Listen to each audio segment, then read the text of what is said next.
Previously on Into the Motherlands.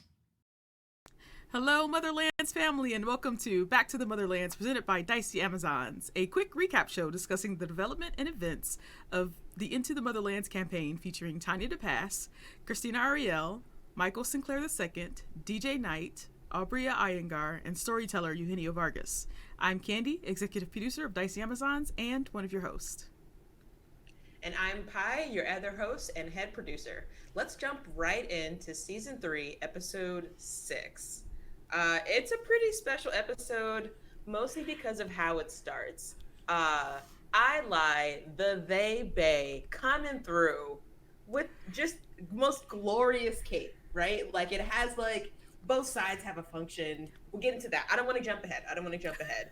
But, so Ilay's spacesuit, the cape is on the suit, has a cape because why the hell not? Koseh does not like it, appreciate it, actually finds it horrifying. But you know what? Because Koseh is a down ass bitch, she's not gonna say nothing about it. You know, she's gonna keep that to herself and she's gonna move on. So then from there, we find out that Invicta's suit is armor that has access to her sword because she has to have access to her blade. Like, you have to. Sila's suit has some purple detailing on it, which I think is personally very lovely. Perfect for Sila 919. Very much. Mm-hmm. Yes, absolutely. Koseh's suit is matted silver, and it creates like its own like atmosphere by inflating as it's needed. Yeah, I think that right, like the brains of these people. How do you come up with this stuff? And then we move on to Ikemba's, which is plated and has access to his staff and his knife, which I think is like, you know, the dichotomy of Ikemba.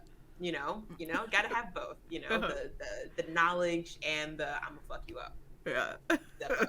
You know, he also has a HUD in his suit for scanning, and when we find out about this, Abria's brilliant mind decides that Koseh's brilliant mind is going to attempt to hack Ikemba's suit, mostly because she realizes that she doesn't have enough access to it, and to Koseh, like, that's a problem that we need to rectify, like, almost immediately. And this results in, like, the most karmic role that I think I've seen in all 3 seasons. Yeah. You know, like, Koseh's trying to hack Ikemba's suit, and Koseh rolls like 3 hitches on it. Like, I think it's like pretty close to like a critical failure with how bad the roll is. Yeah, that's pretty bad. And so Ikemba catches on to this because Ikemba rolls, you know, not all of these hitches, and then like sends a message over to Koseh and's like, hey, you could have just asked for that. Like, yeah. I didn't have to. And then like you hear Koseh just like cackling in laughter. Because while Koseh had all of those hitches, one of those hitches was that it changed the language of her operating system to Solansi. Yeah. Yes.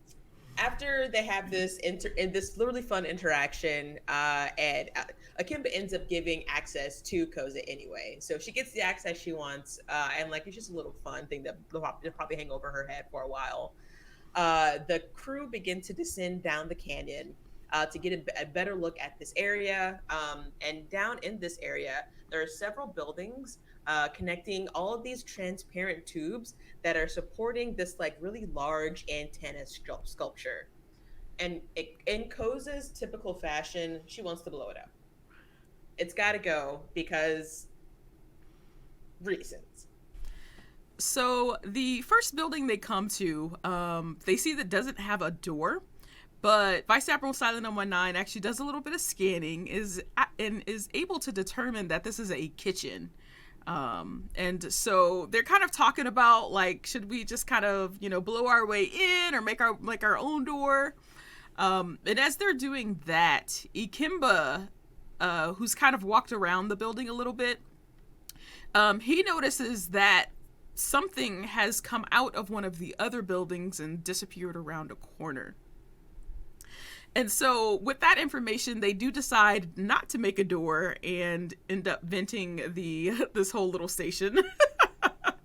And possibly killing any, humanoids in there. But they decide not to do that and to kind of go investigate that.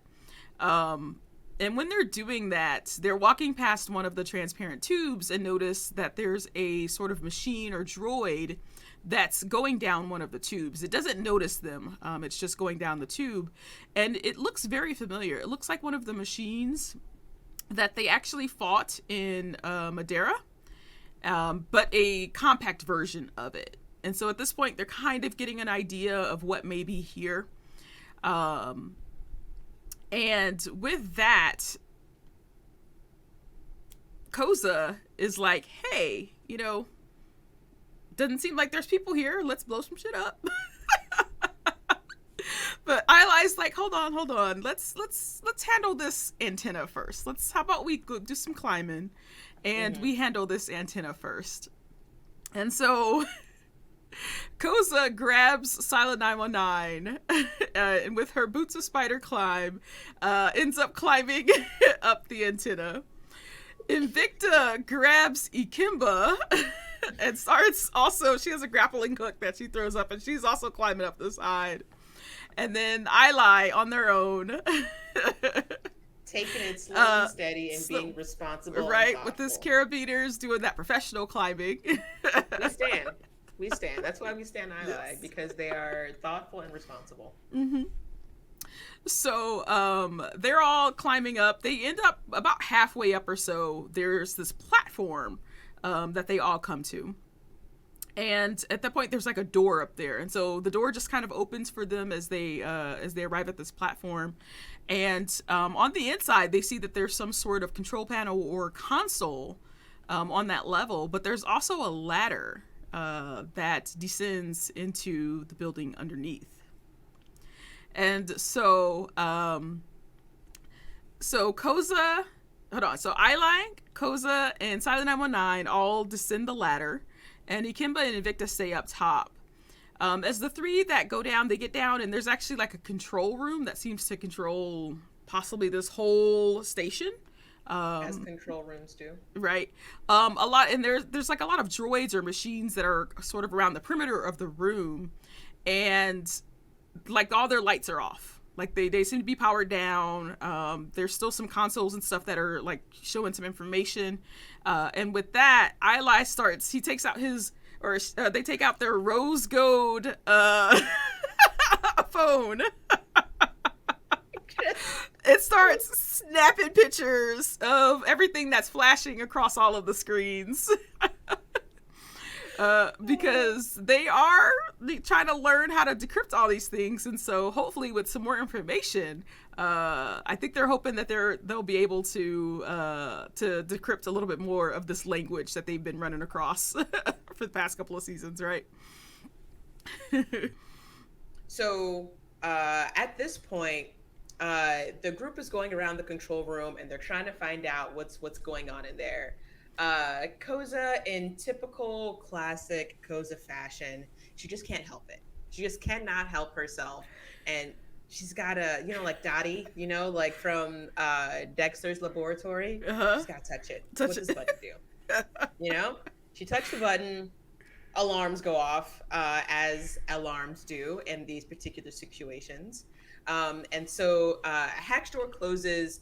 And the hatch door closes, and this basically essentially like splits the party. Anyway, Koseh recognizes that some of the flashing lights across the screen, she recognizes some of the information in some of the flashing lights that are coming across the screen. She's beginning to like understand what's going on. She starts to download as much information as she can, because Koseh needs the information. They might need it later. Like, as a technologist myself, like, I understand it. You need the data. It matters. So at this point, things are going on. Alarms are going off. Droids are going and they're beginning to come at everyone as they're trying to, I guess, turn the alarms off. at this point? Well, so Ikemba, so up top, Ikemba had started scanning the console, but when the alarm started going off, like I guess he was still sort of scanning, and he kind of finds out there's a couple of things that he can do from this console. So there is a kill switch, so it looks like he can just power everything down. He can actually send out a message or figure out the destination of the signals that they've been like following, right? And so with that, he actually decides to figure out the destination of the signals. Back downstairs, or down the ladder, Silent 919 plugs into the system to get alerts. So at this point, like they're not really like paying much mind to the powering up of the machines around them. They're trying to get data. They're like, we need to do this first before we start shooting, which I get, because you start shooting and stuff, you can damage those machines, right? So I get it. Those right? pews take down the CPUs, right? You know? So Silent 919 ends up getting some corrupted feedback while she's getting the alerts of what's happening, but she also figures that the machines are probably looking for something organic, and so that they actually might not even recognize her, which is actually good. I was like, okay, this is good, because she might have to come and save the day. Yeah. And then Invicta tries to use the console up top to open the hatch, but she ends up getting zapped by the security of the console, which sucked. I imagine like the amount of fur that was just standing up right? on his end after that little poof. Yeah, that's pretty priceless. Once again, I want to see all of this happen in like animated life. I know, right? Yeah. So then we cut back over to Ilay being someone's auntie, and we're still getting photos over here because, we need information. The screens have different languages on them, so they might be helpful for like people who are linguistic, a linguistic specialist. Tiwi, who is sent with the crew above, before the alarms were set off, also attempts to open the hatch, but is ultimately unsuccessful. And we love to see Tiwi trying. We love to see a good old-fashioned try. Down below, the machines are fully online at this point because no one was paying that very much attention to it. And now they're shooting at Ilay, and I do not stand for this at all. As they bay stand, I just don't. But Ilay.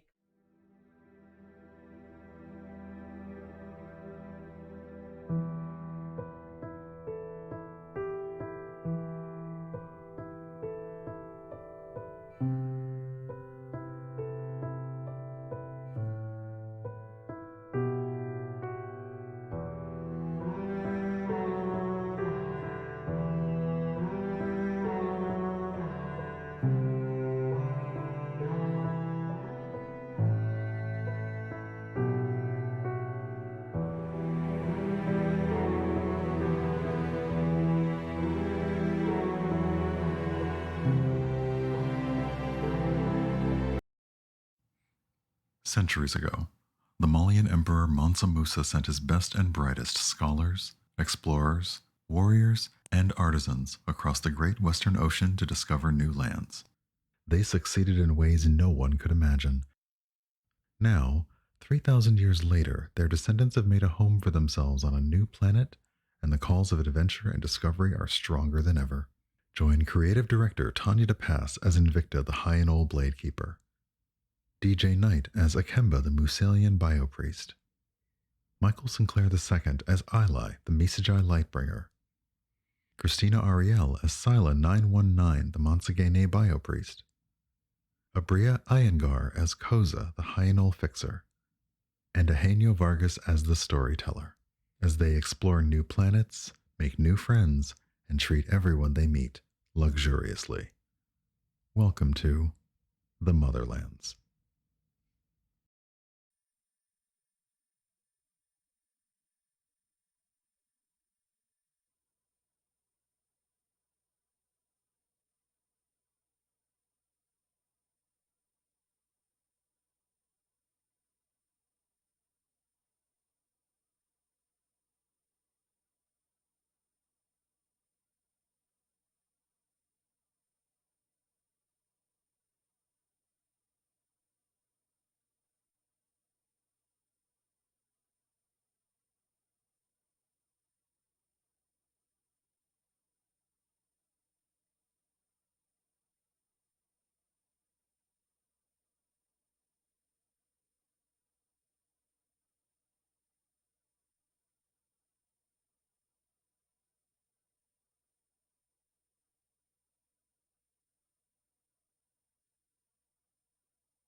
for us. Interpretive You can't silence me. storytelling.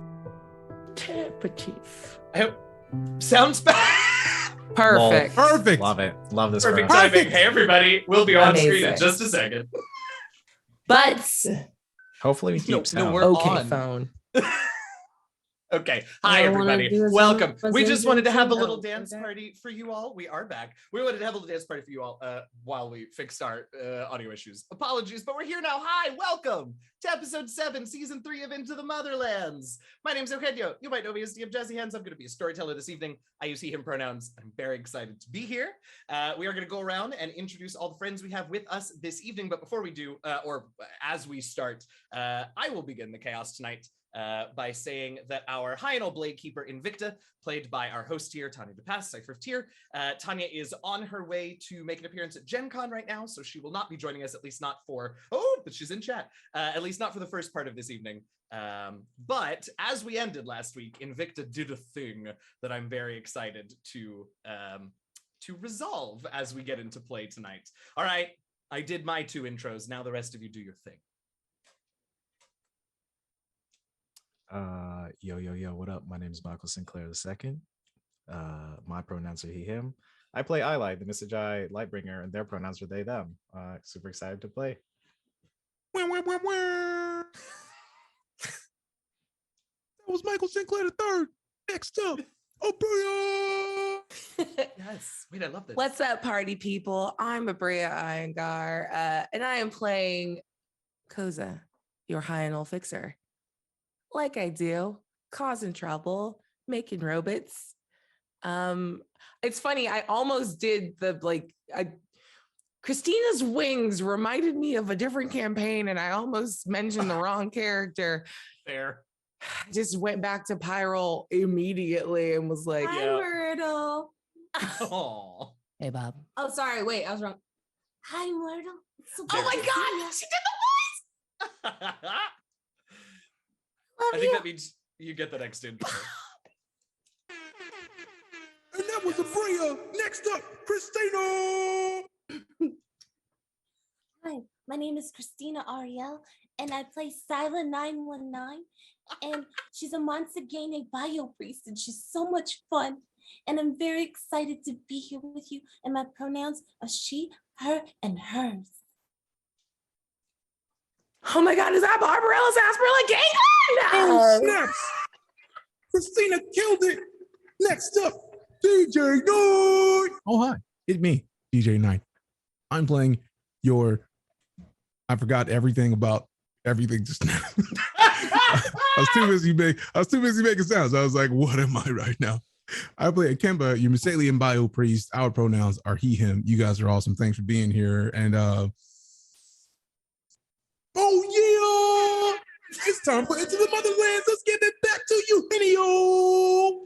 I love it. The hype is real. We are back. And I am very excited about it. So since I'm so excited about it, because we are kind of in the middle of it, let me real quick go through and thank these folks who have helped us be here this evening. First of all, thank you so much to Die Hard Dice. As usual, you can go to dieharddice.com, check out all of their beautiful click-clack math rocks, including the Musalian Skies set that was made for us. And when you do, you're inevitably going to want to buy something. And when you do that, you should use the code MOTHERLANDSRPG at checkout for 10% off your whole order. So thank you, Die Hard Dice. Of course, thank you to Blue Microphones for setting us up with hardware and equipment to make sure that we sound good for you all. You can also check out all of their products over at their website, bluemic.com. Next, third up, whatever, we want to thank the folks over at Cortex by Fandom. Our stream here is powered by Cortex every week, and we are very excited to get to share their modular system with you all. Follow them on Twitter. You can follow Fandom at Fandom Tabletop and get news about all of Fandom stuff. And of course, you can follow Cortex specifically at Cortex RPG for news about Tales of Xadia, the official Dragon Prince RPG, which I think is either just did or is about to just wrap up a whole live stream show in that area. So you can catch up on that and get news about their upcoming Legends of Greyskull, Masters of the Universe RPG. And last but not least, we of course have to thank Twitch for giving us 3 seasons here on the platform. We are super grateful for that, for them helping us get off the ground and making sure that we can do this awesome game for you all every week. All right, that is our thank yous. Hopefully you were here a little bit early this week to catch Candy and Pie's recap of last week. In case you weren't, or even if you were, we'll do a quick version right now before we hop in. So the crew made it to this planet where they found that the comm signal was being sent.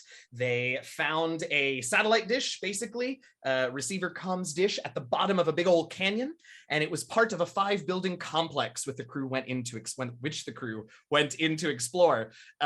It took them a while to figure out a way in. They eventually climbed up above and were sort of on a platform in between the dish and the building below, figured out how to get into the building, and then it popped off. Robots all over the place. Robits. The robots are apparently programmed to deal with intruders, and apparently these folks are intruders. So Ikemba and Invicta and Tiwi are up still on the platform. Up on the platform underneath the dish, and they have robots coming for them from all sides. The rest of the crew, so Koseh and Silent 919 and Ilay, are down inside the building where robots have come out of the walls and are firing upon them, trying to subdue the intruders. Koseh got a big old boo-boo. Let's see what else happened. Ilay's taking lots of pictures. Sila is getting creative and getting the feel for the robots. And Invicta, and I think Ikemba also, I think the two of you, as I recall, were working together on this, but we'll see how it goes, are trying to basically like cannonball their way through the hatch into the like ladder shaft and then down into the building where the rest of their crew is before the outside robots can get to them and do damage and harm to our friends.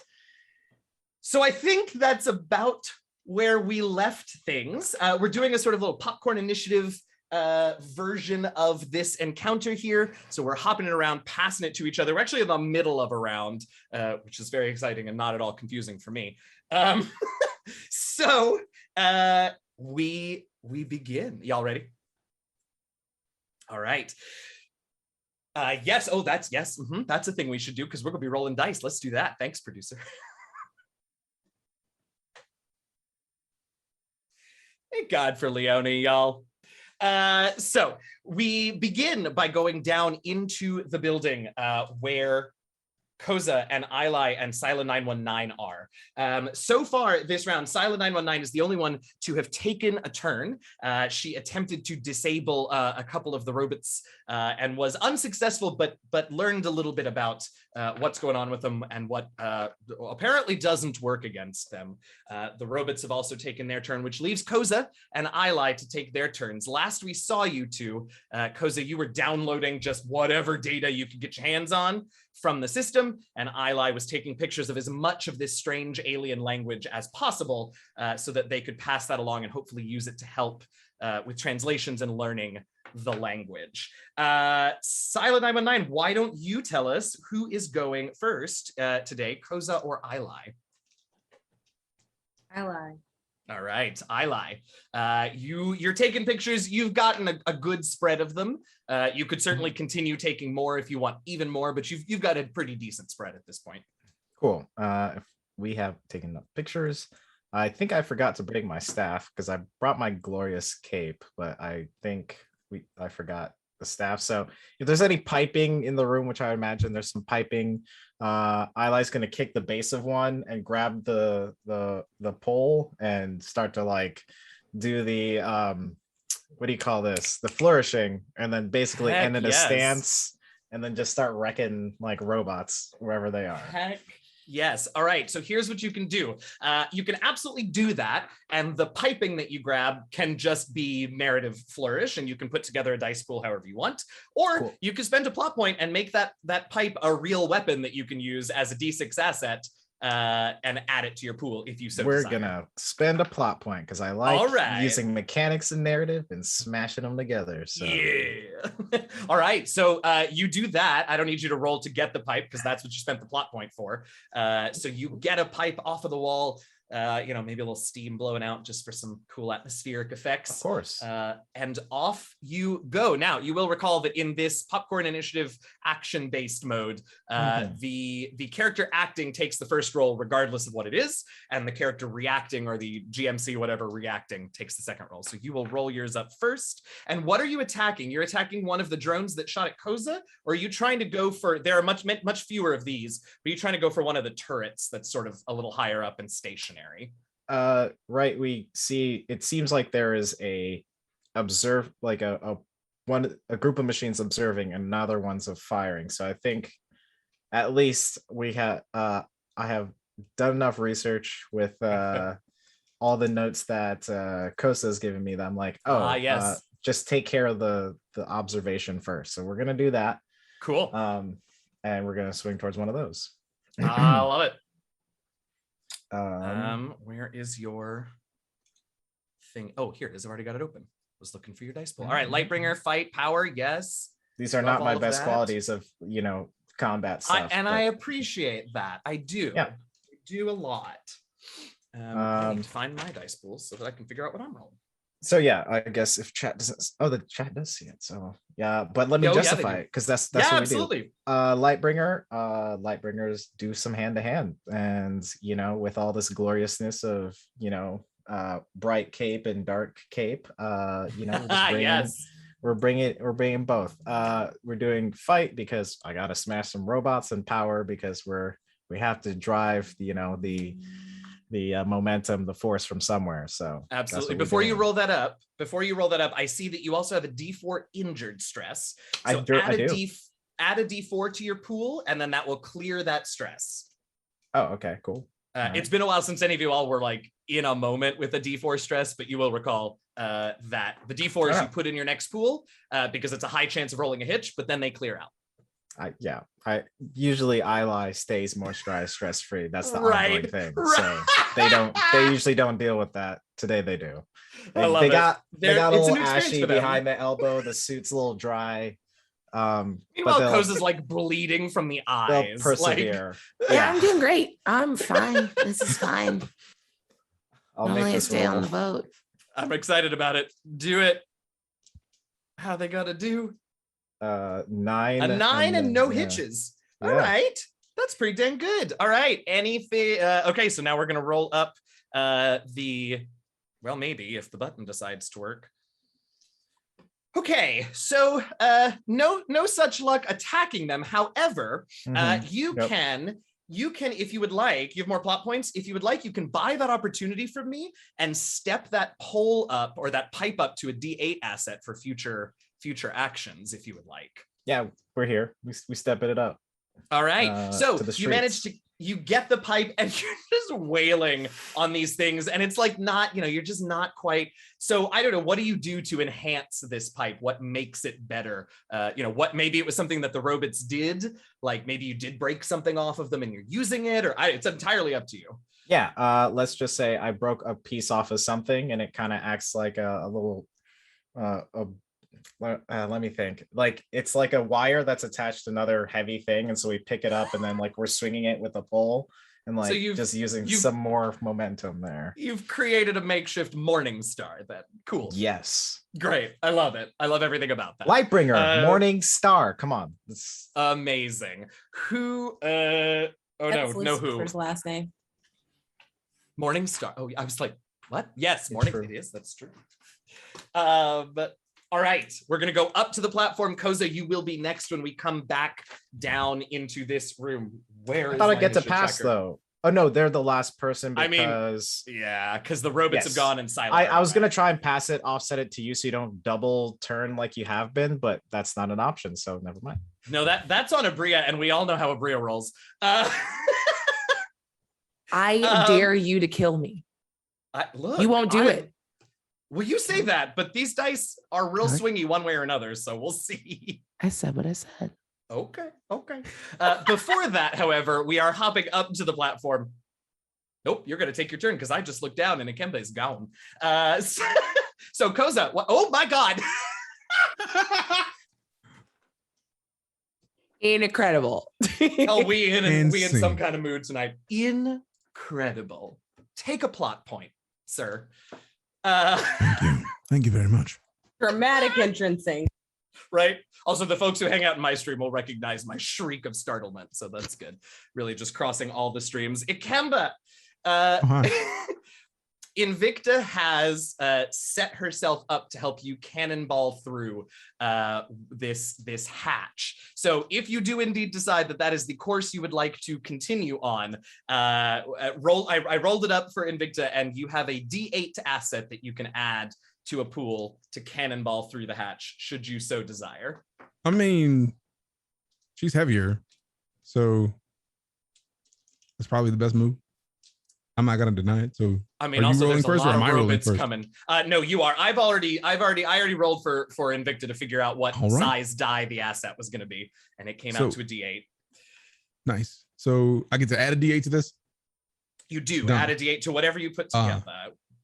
Life is logical, obviously, because we don't want to break anything in the midst of this cannonballing, this metal. Yeah. It's got to be a precise drop. Yeah. Fix, because it's broken. The door is just closed. We couldn't hack it, so like we got to fix this with Incredible. a body, a body of some sort of breathing something. Amazing. It's got to get fixed. And knowledge, we know that the door won't open. We know we don't have a whole lot of options, and we know a lot of robots are coming. So I feel like that perfectly fits the situation in which we need to yeet something through a metal hatch. Yeah, do that. I mean, all of that makes perfect sense to me. Thanks. Roll that up, and I will counter you momentarily. Ooh, that's a good roll.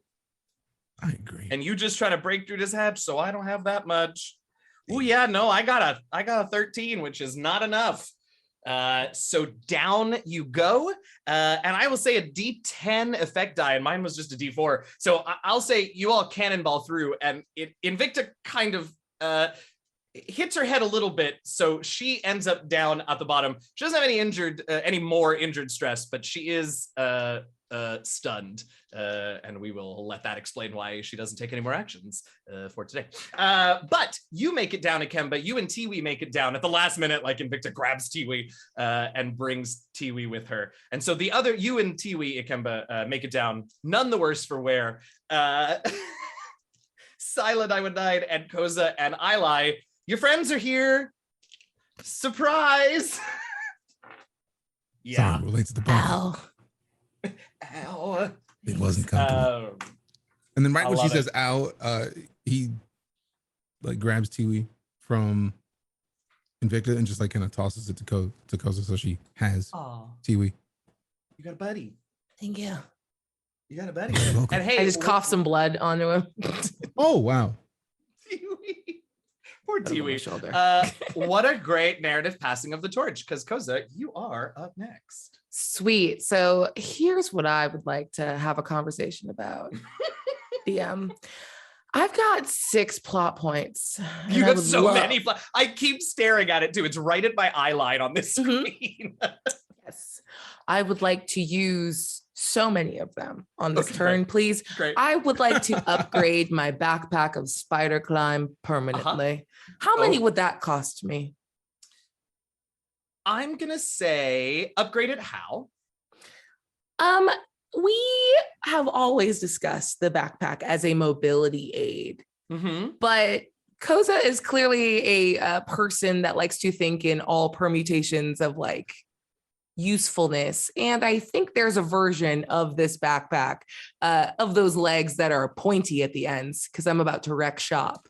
Oh shit, I love that. Okay, here's what I'll say. So normally, 1 plot point gives you a D6 asset for the scene. 2 plot points either step it up to a D8 or make it shareable with the rest of the crew. Where is your backpack right now? On my back. Sorry. It's a What D6. die is it? Okay, it's a D6. that was D6. yeah. So I'm gonna say if you want a permanent upgrade to it, I will tell you 2 things. One, it'll cost you 3 plot points right now, and then I want like just like 2 minutes of a scene later of you like fixing it so it isn't like in the heat of battle upgraded, but like you make it more permanent later. Yeah, sweet. Love Does that sound great? I love it. All right. So Koseh catches Tiwi, does a little bit of cough of yuck onto him, and she kind of wipes him off as she turns around and rounds on the like robots that have been absolutely destroying her. And like with just one little look over her shoulder at like the information she's downloading, she kind of shrugs and rolls her shoulders like, okay, I guess I have to fight now. Why is she asleep? Whatever. And she pulls out her little tablet, and like the legs of Spider Climb come out, and then she like taps a button, and the ends, these like magnetized ends that are padded so she can use them as stability, like drop off, and just raw like spike edges are left. Oh my God. Cool. Now it seems like an unfair fight. And I would like to do an attack. Hell yes. Hell yes. So we're going to go high in old culture because we do hit in our culture. We do hits is what I think. I think this is a survive roll because she's very close to not. That makes sense to me. Mm-hmm. Yeah. Let's see. This is definitely. I wish I could give it like a higher thing, but this is just for okay, we're gonna be the worst version of this. This is a glory roll because I could just rely on my friends to protect me, but she wants to do it herself. Mm-hmm. And using the backpack that's upgraded to a D8, yes? Correct. Okay, I don't know how to make that. Oh, step up. There we go. Look Look at this. Look at this interface. It's so easy to fancy, use. Right? I love this for me. Okay. So right, there's hitches. There's problems with what we've done. Okay. It did a bad job, and no one expected that to go a different way. Okay. So here's what happens. Jesus. I love not power gaming. This feels right and good. Yeah, no, it's very good. Okay. Here's what happens. You take the ends come off of the legs, yes, and you're ready to like go with them. But the problem is you said something about like magnetic.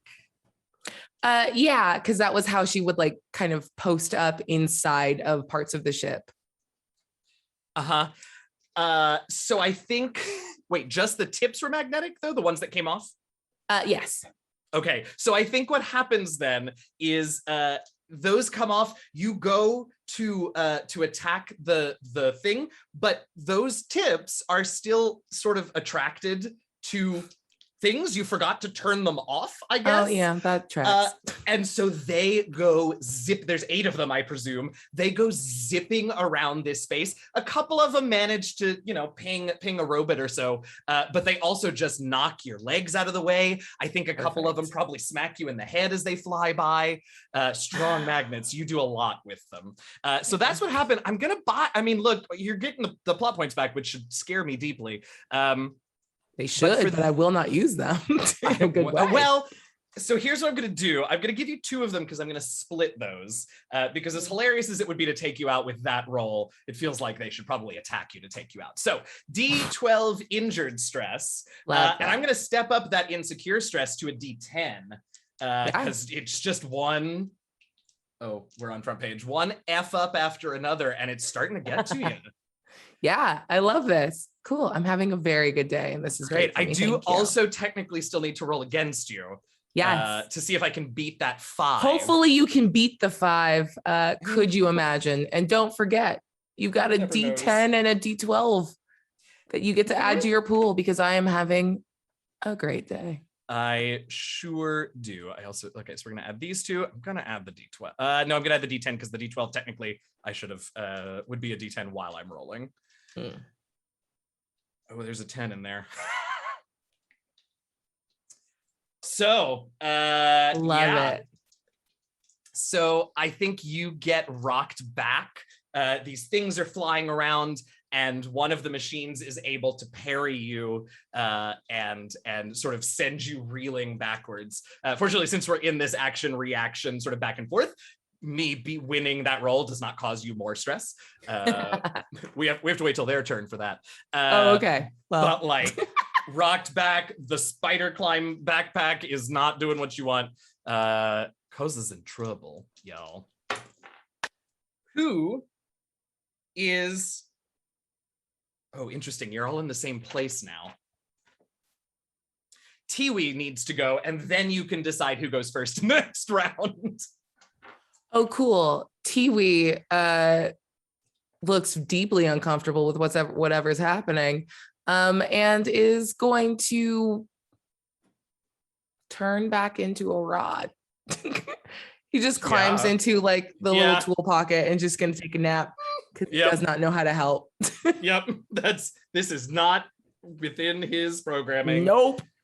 Certainly not quickly. All right, I love it. I love it. So who's going first in this next round? Next round, let's see what Ikemba's got.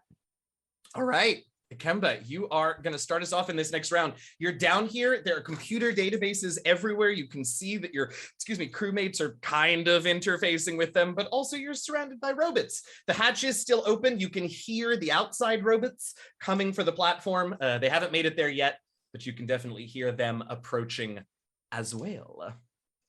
So we're in here. Angry robots pretty much around us.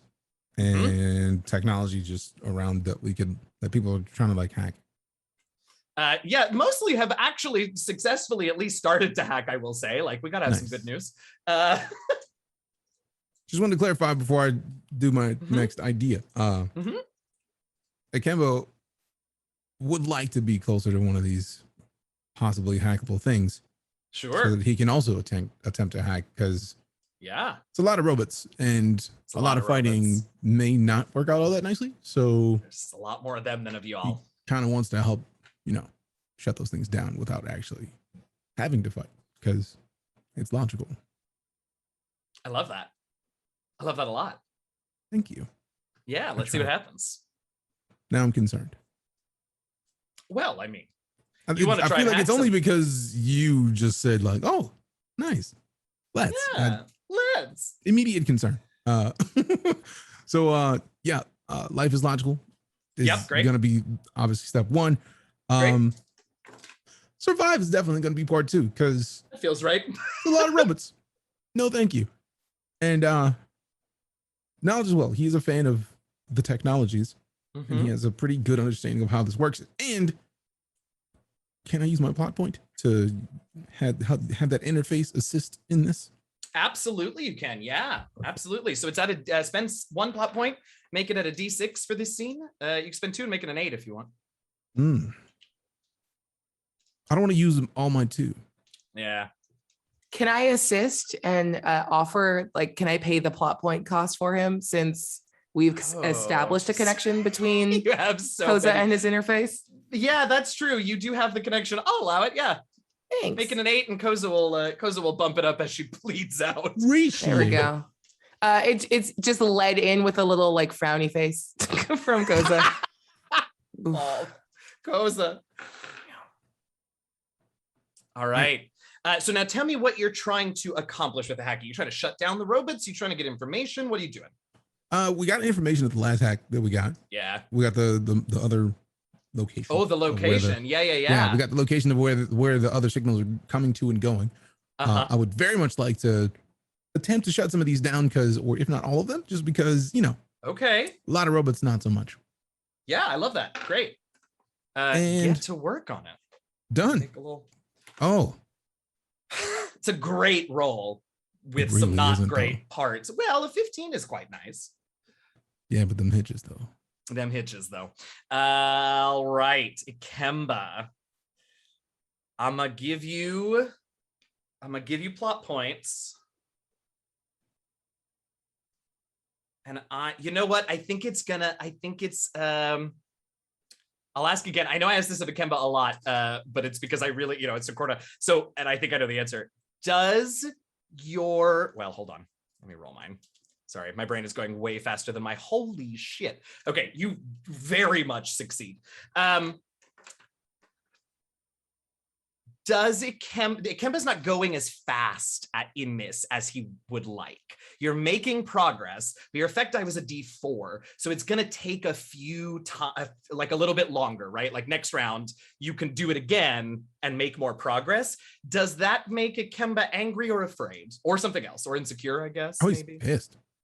Pissed. Okay, Definitely pissed off. Since I have an opportunity and you've got 2 hitches, how about I just give you a single plot point and a D6 of angry stress? How's that sound? Okay. All right. And you succeeded. So we've got 1 step of this hack. You can see the sort of, I don't know, the bad guy indicator red light on all these Robits, because it's there. Sort of flickers, but then comes back on full strength. And you're in the system, but it's going to take more work. Who is up next, Ikemba? I'm going to see a little bit of Ilay action, personally. All right.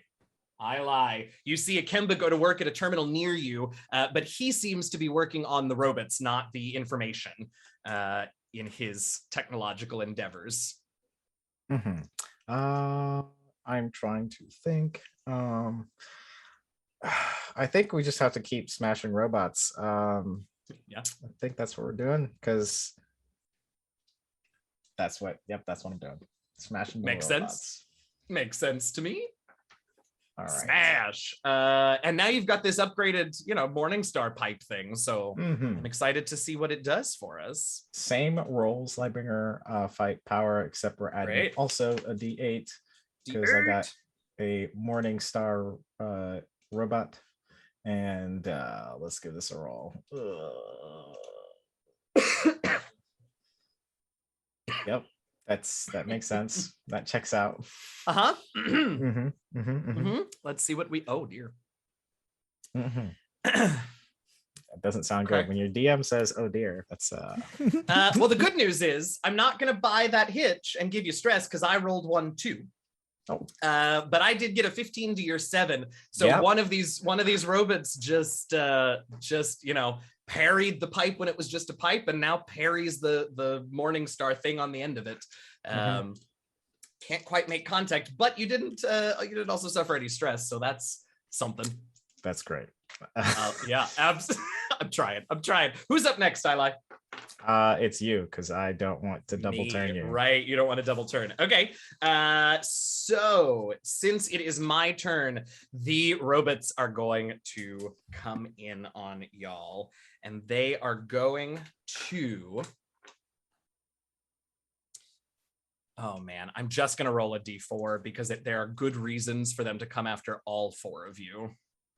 So 1 is Koseh, 2 is Ilay, 3 is Ikemba, and 4 is Silent 919. Ooh, it's a 4. All right.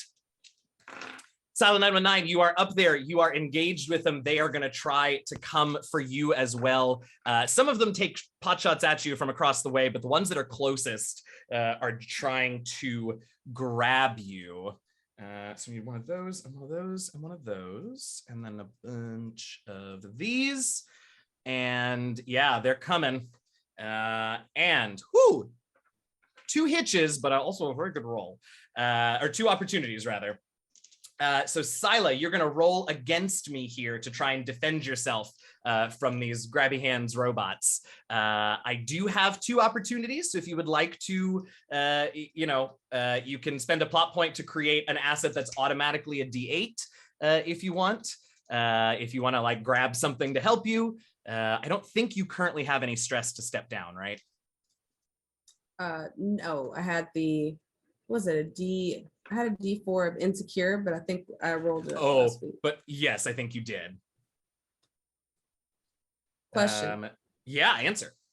These robots that are coming, you said that they are standing robots. These aren't the little tiny little spider leg ones. Correct. These larger are ones. Yeah, exactly. Oh no. Amazing. Oh God. So what I would like to create is I would like, of course, to use my braids. Yes, and I'm going to have those whip out around and try to go for their ankles to wrap it around the opposite ankle on each one and pull them out from under themselves. Nice. But I need to know exactly how many are coming, because if so, I need to extend. Oh, I think the ones coming grabby hands for you, I think there are 2 of them. A couple of others from further away are taking shots at you, but it's really only 2 that are right next to you right now. Fantastic. So I'm going to utilize my braids function. I'm going to use my power. Yes, that feels right. I'm going to also use fight. Yep, also seems to make a ton of sense. I would also like to use my mortal combat which is I will do my Montaganic. Absolutely. And did you want to buy any of my opportunities to like step up your braid die or something like that? I know you don't have any stress to get rid of, but you don't have to. Just an option. No. Okay.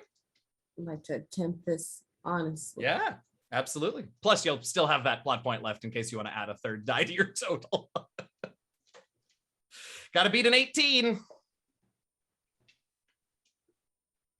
Is that a 9, 4, 5? Oh, it's a 14, 18? and oh 14. no, you have to remember meat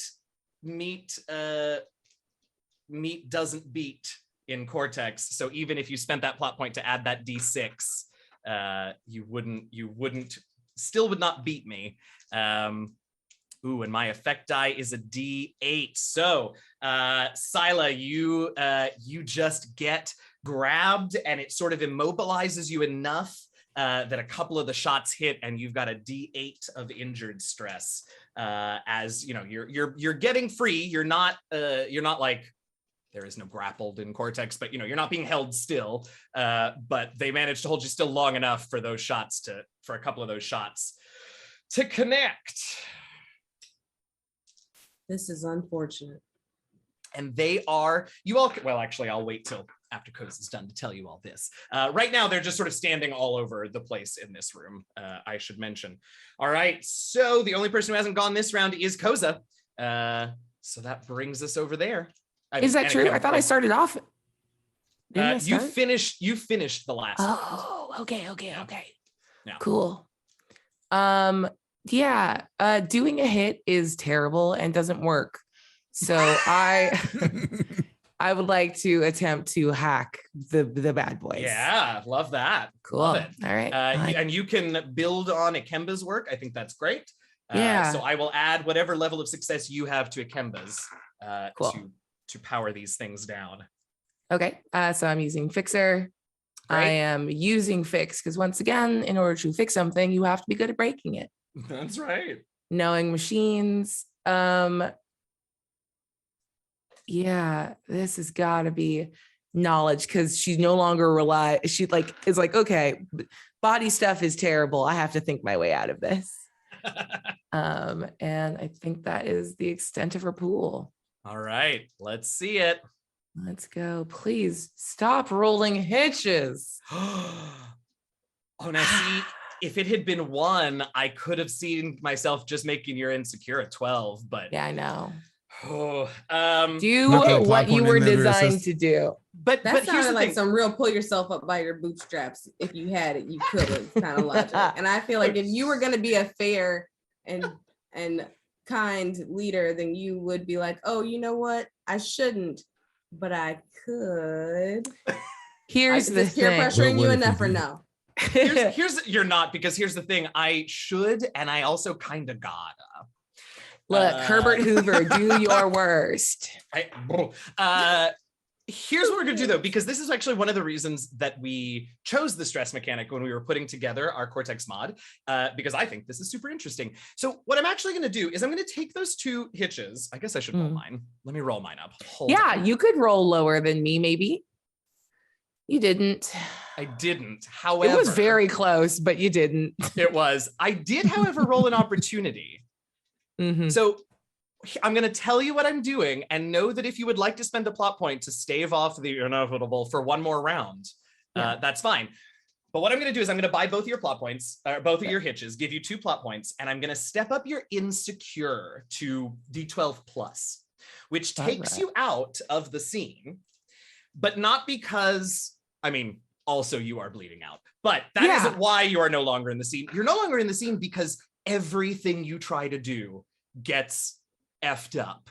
And you tried to hit, you tried to hack, you've done all the things, and you just lose the confidence to do anything by stressing out via insecure.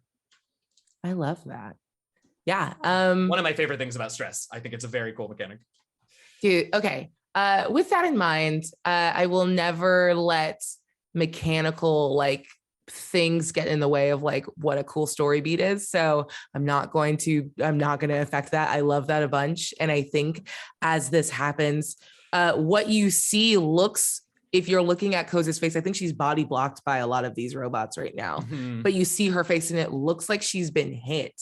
And she kind of like her eyes glaze over, but this isn't like physical damage. She is literally just like freaked out and checked out and is fully dissociated away. Like the backpack goes limp as that connection, like kind of just, and like a spider, when they die, it curls on herself and she just goes fetal in the corner.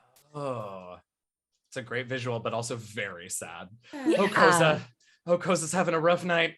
We're All having right. a great time here. The good news is, even though Koseh's out of the fight, Abria does still get to choose who goes next. Oh, And you Captain, can my choose from anyone. Captain. Oh, Captain, my Captain. Wait. Silas up. Actually, sorry. What? I am so That's okay. sorry. I'm trying to use a Excited Lightbringer about it. thing so that Koseh Okay. does not get out of here. Okay. So apparently, I have an activation. Another character has taken stress. I can spend a plot point, which I do have, and I can step another character's stress down by 2 steps and increase my stress by the same amount. That is correct. This is I'm gonna do it. This is a cool special effect for Lightbringers. Technically, all of you have special effects, and I never remember what they are, so I never like cue you to use them. But this is very exciting. This is a Lightbringer thing. Yeah, tell us, Ilay, what it looks like when you literally take the stress. And in this case, not an injury. You take Koseh's insecurity, at least temporarily and partially, from her. Yeah, so what's gonna happen here, because I have to read this again so I know what I'm doing. I spend a plot point, which I did. Okay, cool. So I can step it down by 2 steps. So I'm gonna step down the one that's making them out of the scene. And Koseh just looks, I don't know if Koseh's like unsure what's going on, and like their tech normally works, and I'm there to kind of help them out. I'm gonna try and assist with the new mechanical like appendages they have, and because I've known how to use like improvised weapons, I'm gonna try and help assist the tech. But at the same time, I would think that me having to do this and associate with tech in this way, I'm insecure and I'm afraid because everything is happening and like the odds are against us. So I'll take stress and insecure and stress and afraid. I think that's great. I love that. So we watch Ilay sort of change in a way that we really haven't seen them like get up in their feels in a way that we've never seen before. But Koseh, you do feel a little better about life. And your insecure stress is now down at, well, I mean, it's still a D10, so it still ain't no joke, but you're in the scene. Yay. And sorry for interrupting the fabulous Christina. You can go. I was just trying to save a friend real quick. oh, Ilay. All right, Cap. Well. Oh. The captain is kind of at a loss for words. Sure. Because her flask waters haven't worked, and now her braids aren't working.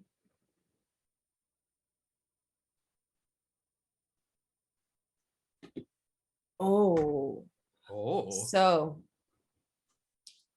the captain decides to switch it up. Yeah. She pulls her braids back in. Okay. She lets her fro back out. Okay. And so I like to think the mechanics of the fro is a little bit different than the braids. Sure. And I'd like to think that she can set out individual coils as little tiny little bombs. Bombs? Not necessarily bombs, but like there's gonna be like a little laser that comes out. So think about it. The hair coils out, Uh-huh. and you see the coil come down and it turns and aims at its target, and then it just fires out a little laser. I need to go to Sila's And I want a hairstylist. Truly. Listen, I got the hookup. The products are bomb. The products are bomb. Literally. Ah! I love it. Yeah. Okay, so you're trying to laser these. Wait, what are you lasering? You lasering the Robits? Yeah, I'm aiming for the eyeballs. Oh, I love that. Great. So I want to do that to distract them so that I'm going to find my way into the system, into their programming, and try to shut them down. But the little laser beams are a distraction. It actually is literally just one of those, like, it sounds like a cool laser, but it's actually just like a laser pointer, and Sila calls it her laser. So they're like coming out and she's shining it like directly. It's a robot, but go with me here. So she's shining like the lights and she's like, take one more step. But while she's doing that, she's actually doing a scan on their system to shut it down. To try and shut it down. All right, we'll call all of this part of the hacking business. I love it. Put that pool together. I will do the same. Now this is interesting because you're not physically. Okay. All right. I figure out their pool, but I like it. All right. So we're gonna go with Monsagene because it is part of those features that she has in her system and programming. Yeah, she's definitely. Going to. It's not fix because she's not trying to fix them. She's trying to break them. She needs to use their operating system. So operate. Great. And then we are going to use knowledge. Because sometimes knowledge is the power. And we don't need the D10. And our dice decide to behave themselves and not act like they don't have any home training. Okay. And then hair mechanics. So do I roll or you roll? Do you want to go first? You roll first because it's your action. You know what? That dramatic press that I was gonna do is I lowered my finger down to the keyboard to press roll. I saw it. Would have gone a lot better if I actually had the mouse on roll, but this time I did it. Boom. So what is that? It's a 5, a 2, a 4, and a all right. 6. All right. So it's an 11. Roll a hitch. Do it. I very well may. Let's You heard the captain. Do it. I did hear the captain. I did roll 1. I did, and also I lost to you. So you are gonna do some hacking work. I'll say the power bomb compels you. Can I make a power gamey suggestion? Yeah. Things are not going great for you all, even with this, so please do. Sila, if you buy your 2 on that D6, you will have won by a margin wider than 5, and it will be an extraordinary success. That's true, and I will step up your effect die and basically add another step in the hacking process as completed. I am a pro bono rules lawyer, and I could not resist. Hey, I love it. I will say, I really have enjoyed the way we've interfaced with Cortex and the way we've sort of let it be loosey-goosey and narrative, but we've gotten some fun crunchy in this fight, and I like it. So yeah, Sila, that's right. Sila, but if you want to spend that plot point, you can have a heroic success here against these things. I would like to act upon the advice of counsel and spend that plot point. Do it. All right. So yeah, you get in there and you absolutely shut this one down. And you see sort of all of them within, like, I don't know, maybe a meter or 2 radius of this one. Also, they were clearly like, hive mind linked, whatever. And so you deactivate a whole swath of them. And Ikemba, since you are, yeah. I'm so sorry, but since it was a massive success, apparently, wink, would it be possible that I can retain control over one of them? Here's what I will say. I will I will give you temporary control over one of them, like for the scene, for one of them, but I won't step up your hacking effect die. So you'll be one step further from getting like all of them hacked and shut down. Your call.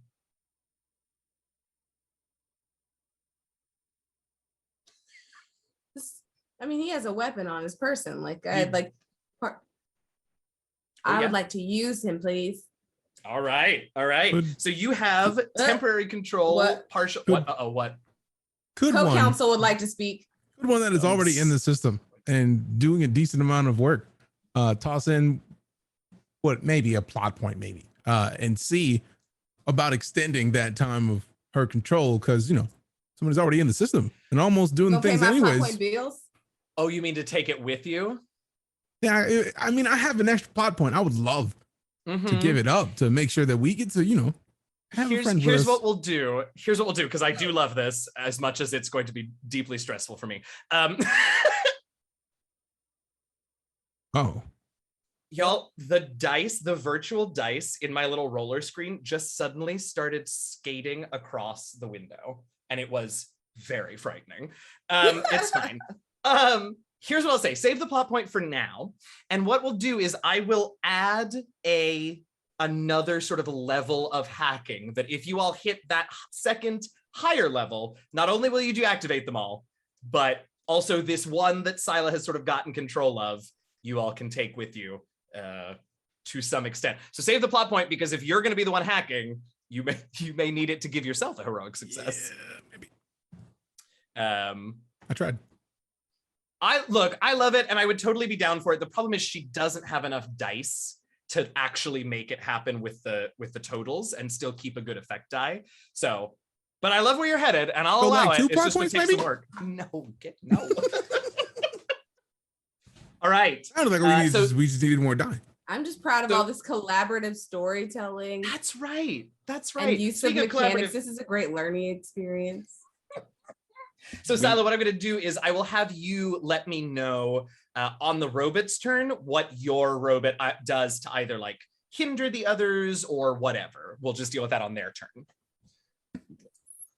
Also, I need to mark my little hacking counter, which I have lost track of. It's fine.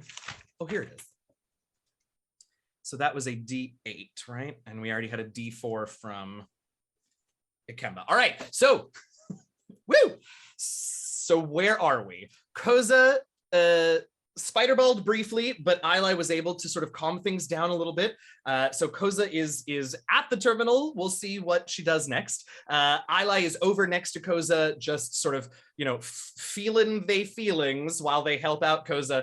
Ikemba working on the terminal, and Sila 919 has laser pointered one of these robots into submission quite effectively. Sila, who is up next? You can choose anybody because you were first. Except Koseh, because you were second in this round. Ikemba. What you doing? I think I know, but I'm gonna ask you anyway. Just a little bit of hacking. Just absolutely. Just a little bit of light work.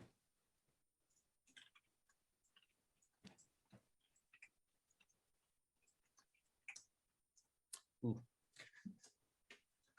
All right. Yes, that makes sense. Yeah, I mean, breathing is nice. Yeah, right. We can go survive. I want to go fix. Oh, so bad.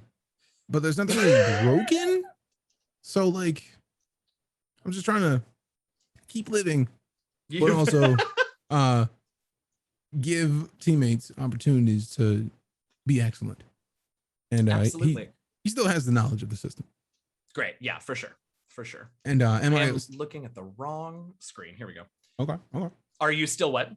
Am I still gonna be able to pop that plot point in now? Or should I wait until after the roll? Wait till after the roll. Because if it's a good enough roll and mine's shitty enough, then you won't need to even spend it. True. There it is. Just roll double eights, that's all. Oh damn, not far off actually. Not far off. Okay, 7 and a 6, which gives you a 13 total with a D10 effect die, which is very good. Let's see how they do. Uh-oh. Yep. Oh, that is already a heroic success, and I rolled an opportunity. So if you want to spend a plot point to step down that angry stress I gave you a couple turns ago, you can. But you definitely don't need to use it to get a better roll. So I lost that thoroughly, is what you're saying? Oh, no. You won it thoroughly. Oh, you see, beat me I by thought you 6. said the heroic success was like, no. I got the heroic success. Sucks to be Hell you. yeah, you did. I was concerned. Oh, no. No, I thought you were talking. I was sorry. talking as if I were you. Like I was like, oh, you suck. You want them dice? Sucks to be you.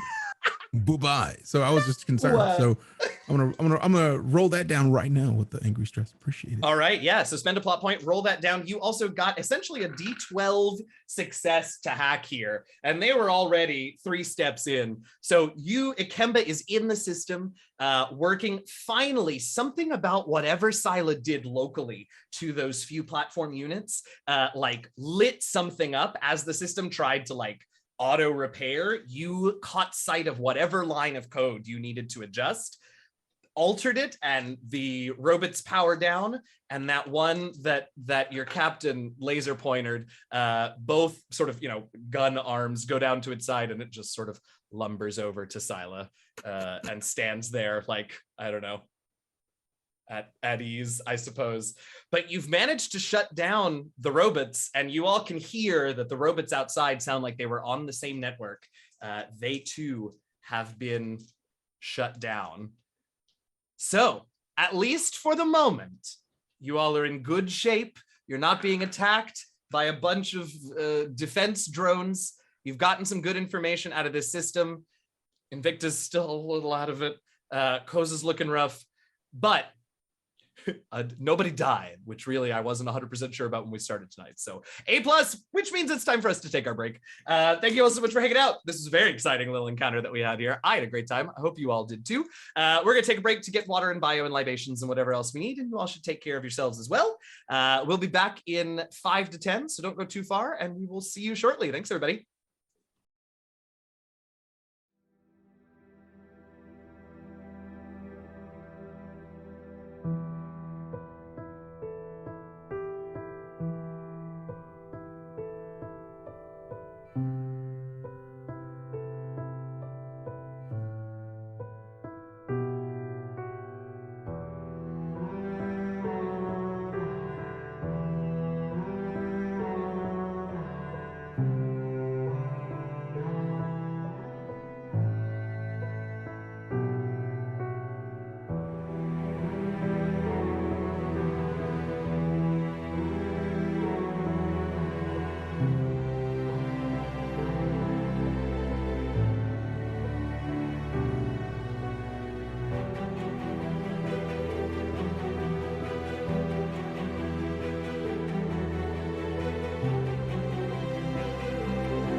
Welcome back, everybody. Thank you so much for hanging out. It's fine. I had to turn a fan off. It's badly timed. Don't worry about it.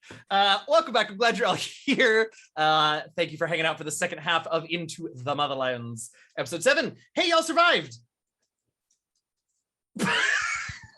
You all couldn't hear the lone applause from our producer over the mic. It was great. Oh, did you also do it? Didn't clap alone. I didn't want Leo to clap alone, so I was like, all right, let me. The best. Yeah, y'all made it. I didn't know for sure, but you did. So we're out of pressing action, popcorn initiative, whatever. Things are not great, but they're also not actively terrible for you. So you're in this building. Excuse me. There are deactivated Robits all over the place. There is one semi-active one who, with a little bit of, who is going to follow your captain around, and with a little bit of work, can be made use of. Koseh got some data downloaded from the terminals. Ilay got some pictures of the language. Ikemba and Sila together were able to hack the shit out of those bots. What are y'all doing?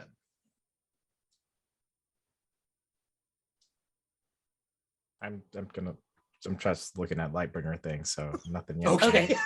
I would like to like narrate just a little bit of what happened on Koseh's end when Ilay intervened. Because I think she dissociated and like kind of went into her own head and just sort of in that B-sod moment of she heard Novadu's voice and was kind of just going through this cycle of like, there's nothing I can do. I can't think my way out. I can't fight my way out.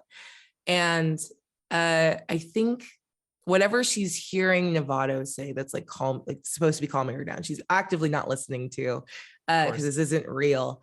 And I think his voice eventually starts to turn into Ilay's voice. And they're the thing that brings her out of it as she kind of gets like pulled back into reality as the fight like winds down.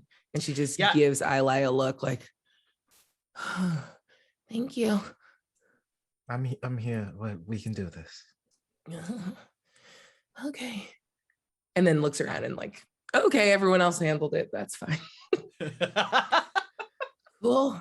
Why is TV in my pocket? Yeah. Yes, that's the noise TV makes now. Anyway. Love it. Yeah, absolutely. It was a lot, and it was I will say, for what it's worth, there was something almost physical about whatever Ilay did that pulled you out of it. It was the strangest thing, you know. The voice and the calming and the whatever was part of it, but there was something that you literally could almost feel taken from you in that moment, for whatever that's worth. Nice. Cool. And then she turns around and immediately starts working at the terminal again. Oh, okay. Sure. Yep. Yep. Okay. Absolutely. As you turn around and start working at the terminal, you see things have changed a little bit, and it looks like the hacking that was done to shut down the Robits, the defense Robits, also like has shut down. Like it was, you all were working quick. You rolled really well, so it didn't like turn off life support and things like that. But like it has begun a shutdown process of several facility systems and such. So you'll have to sort of navigate your way through that. But you can absolutely get back to the downloading and continue sort of that process. Same stuff, just whatever data they have that you can eventually decipher and sort of figure out all of the sort of science numbers and graphs and that kind of stuff. Tight. All right. So that's what Koseh's up to. How about the rest of you? I guess since Koseh is okay, I will use some of the education blessed upon me by Koseh and do some, for all you not linear, discrete mathematics fan out there. Ilay learned a little bit of that, and so they're going to start deciphering maybe some of the language from the machines. All right, you want to start working on that? I love that. Okay, that's what we're doing. Okay. Ikemba, we're gonna get to Sila last because I have a feeling gonna keep hacking into the system to see if he can find even more information. Great, I love that. It seems to have worked well thus far. and he just kind of doesn't want to give up on the idea that maybe there's more to be learned, Sure. and any kind of maybe weaknesses on the things we're going to be fighting like that. Oh, could be interesting. useful. So he's just Sure. hunting for like specifics of all the data that he can use to fill the team in on good stuffs. Yeah, cool. I like that. And I think I know what you'll find. So we'll get to that. All right, Sila, tell us about it. I don't understand why you are responding so suspiciously. It's not like I'm smiling mischievously and have a plan in my head that might derail a couple of things, but all in all, adds to the fun story that we're all collaboratively telling right now. Who knows? I guess we'll just have to see what happens when I open my mouth. So Sila immediately begins working on reprogramming the robot that she has taken control over and trying to make sure that she's programming her with sentience so that she kind of like has more of an understanding. Okay. So I will say, okay, I love that. I love that. No, actually, I understand. So you're trying to give a sort of, at least the beginning. I don't know if it's gonna work, but just like kind of like programming, like. And her name is Silona Harlogarth. Hologarth? No, Silona Hogarth. Hogarth. Like Cylon, like Cylon. You are a menace, Christina. Hogarth, Hogarth. It took me a minute. Yeah. All right. So you all begin working BSG on this. forever. BSG. I haven't seen it so long. Also, Iron Giant. Oh, so you all get to work, which is hilarious because for the chattiest crew in the galaxy, you all have just finished a major fight and are like, all right, let's work, which is great. So Koseh, we're going to start with you. You are in there and you're downloading tons and tons of stuff. You are, do you remember, let's see, what did I give you before that you were seeing? Oh, if I was a person that took notes. No. It's fine. That's why I okay, look cool. at all of this. You're good. Michael. I was about to say, what notes do we need? What's up? Normally I would. Michael but I do always does the homework. So we'll say as you're downloading, and I assume you're not trying to actively do a ton of analysis here. You're just trying to get the data, but stuff. Yeah. Is that true? No, I'm not trying to. Look, I'm barely alive right now. Yeah. We're not gonna require any higher brain function to do anything. Mm-hmm. Yeah, you just sort of got the port in and you're just downloading. Yep. I think Tiwi sort of comes out of your pocket or wherever Tiwi is, and just sort of like stands between you and the depowered Robits, unsure what Tiwi would actually do in this situation, but senses in whatever way that Tiwi senses things that Koseh ain't doing so good. Yeah. Thanks, buddy. Yeah. Now it sounds like a gremlin. I don't know what's happening. I like it. Ilay, you begin some discrete mathematics works on the translations. And I think at this point, in the few minutes that we have going on here, I think you can maybe begin to find the patterns within the language. Translation itself is going to take more work, but the bare bones of symbol recognition and symbol repetition to try and establish like the commonalities, or rather the frequent phoneme use in the language. I'm just using language words here, so it's fine. It still applies. This actually it follows. You're good. You're doing great. There you go. Exactly. But you're making enough progress to like, if you want to send this back to Torch, or if you want to work on your own, you're getting sort of that base framework. Sweet. Ikemba, you start looking through this system for info about these robots, it sounds like, and how to better prepare yourselves for work against them. And I think you find, because you hacked the shit out of this system, you actually find some schematics. Again, it's all in this language that you all don't necessarily really quite understand yet, but I mean, blueprints and schematics are blueprints and schematics. You might miss the finer details on it, but you can see how these things are designed and laid out and put together. And so with some time spent, examining that stuff, you'll really be able to sort of figure out what's going on with these things. Sila 919.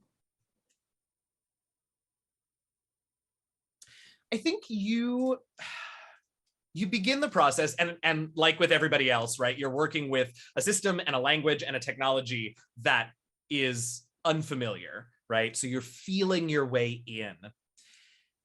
And you feel, you make a little bit of progress, right? You can sort of get the robot to give you like a greeting and a salutation or whatever. And you feel sort of those pathways, you make a start. But you begin to, for the first time, get a real sense of the programming of some of these mysterious machines. And you begin to sort of feel, you identify and stay carefully away from, at least for now, whatever it is that they keep doing to you. You keep getting corruption. You keep getting corrupted from these machines. Back when you got stuck in that pod that landed on the beach, you got it here again when something went wrong with one of the creatures. And whatever it is, you find it as you're sort of poking around in this robot's programming. And it feels almost like a sort of, it's not exactly sentience, but a sort of virtual intelligence program that is designed, at least your guess is at this point, that is designed to sort of hive mind out wherever it can. And that's why you kept getting this corruption from them, because essentially these machines were trying to link up with you, but you being a full, sentient, artificial intelligent, whatever, it wasn't able to, so it just messed with your processes. But you can tell that whatever it is that's been messing with you is actually this machine's version of, it's not quite sentience, right? But whatever that is. Yeah, but no real learning necessarily, just the ability to hook up with others to complete tasks. What a sad existence. That you are on the way to fixing. I'd like to, because I feel like if we were going to get answers from anyone, we'd be able to get answers from them. I love it. They've seen everything. Are you saying any of this out loud, by the way? I think she actually is, but she's not talking to y'all or addressing you. She's talking directly to Silona. Sweet. Okay. I do want to just say I am both very grateful to Ilay for saving Koseh, but also very mad at Michael for reminding me that there are player abilities, because I just looked up mine and it's about when you fail a fix roll and roll hitches, spending plot points to roll better. Literally exactly what happened in the first half of this episode. Oh, Koseh. I'm sorry for always doing the homework. I hate that you have always known the assignment. Yeah, I don't even think it's about doing the homework. I think it's about being aware of the assignment. Well, hey, maybe this is how Koseh develops that special ability, because this went so poorly. She realizes, if I do this, it can always be narrative. I love it. I love it. Okay, so I don't know. How long do you all sort of want to spend here? I don't know. Or what else are you all looking for? What else are you all trying to accomplish? I will say that you all have sort of done the most that you can do without like setting up shop down here. These are which you're welcome to do. But we shut them down. So like, don't we? Well, and that's what I'm saying. If you want to spend open up shop hours or days, that's absolutely fine. I just want to know what the plan is. Oh, okay. I mean, things might get weird, but I don't think that's wise. I think Koseh, you see, once she's done like pulling whatever amount of data she's happy with, she's gonna find a big heavy metal pipe, and it's gonna start bashing some of these robots to bits. That feels right. Yeah. And I think, she gets kind of good at it after a while. The first couple swings are like on the most heavily plated parts of it. But she learns, she's a smart cookie. Cool. So the rest of you just see like Koseh has been downloading, TV was there, sort of making a show of protecting her. And then she just goes to town. Am I able to get a message out to Torch? Yes, probably not through this comms. I mean, I guess you could do it through the comms relay eventually if you wanted to, but I think you're linked up with the ship, which has easy access to Torch. Okay, then never mind. I'm doing that. Oh, I mean, look, if you want to get a message out of this station, we can make that happen. It's just going. No. We could do this on the ship because I'm just still doing some more of the things. Okay. I was just gonna. My plan was Invicta's professor, also Koseh's professor from back then. They also were a STEM professor, and I'm like, oh well, they must be. They have to keep teaching. I think they're still teaching. So I was like, hey, recheck my work for cryptography. Fun. For what it's worth, if you all make any kind of contact with Torch when you're back on the ship, they're going to want a ton of this info. So yes, that's a great preview of what is to come. Koseh is going to town. Ilay is downloading. I'm not downloading. I'm just doing more. Oh, math. Sorry. That's right. Doing your math to work out the patterns. Quick maths. Ikemba's like sending out all the data to everybody that he found so that everybody has it. Like at least in the team, like he does not trust this system, so he is not trying to pass any information to Torch through it. Sure. Definitely direct sending the team the information that he's found in regards to the lovely things he's learned about them. Yeah, absolutely. I mean, Silent I mean, he's very curious about the schematics. Yeah, that's what I was just going to say, is that I know you're curious about them, and Silent 919, when you get those, I mean, it's obvious that these are going to be incredibly helpful as you try and reprogram, Silona.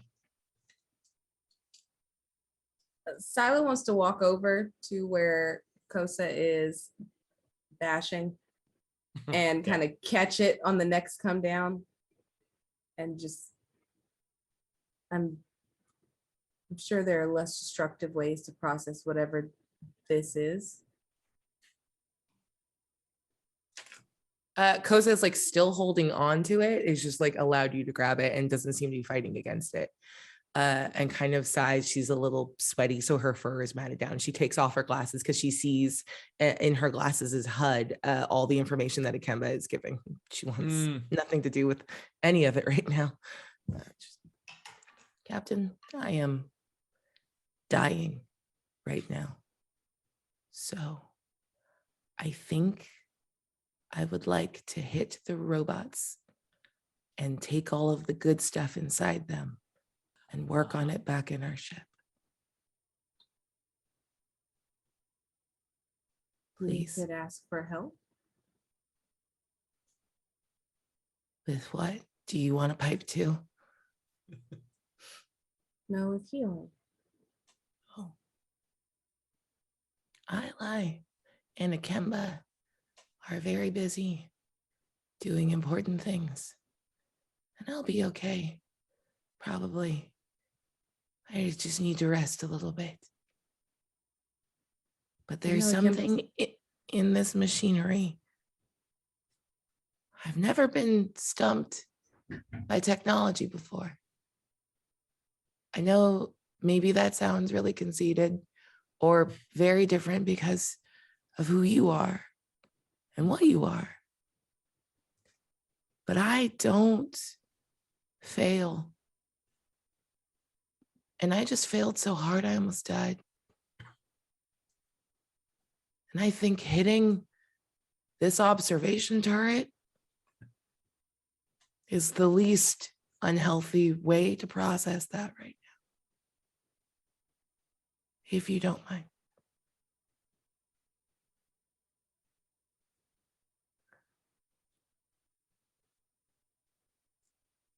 I don't understand your emotions, but I understand healing. Ikemba is not the only bio priest. I can't fix the emotions, but I might be able to help fix you.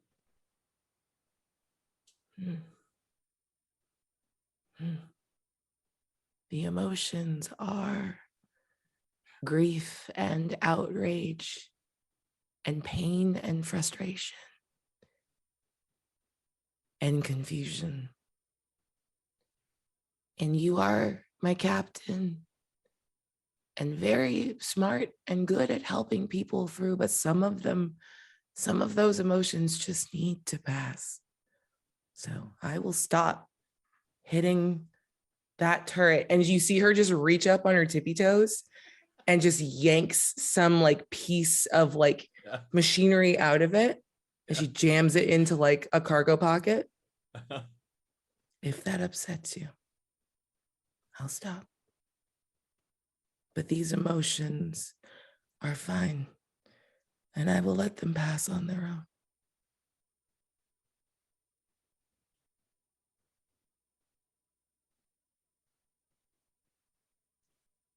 She just says, I wish I could do that, and walks away and goes back.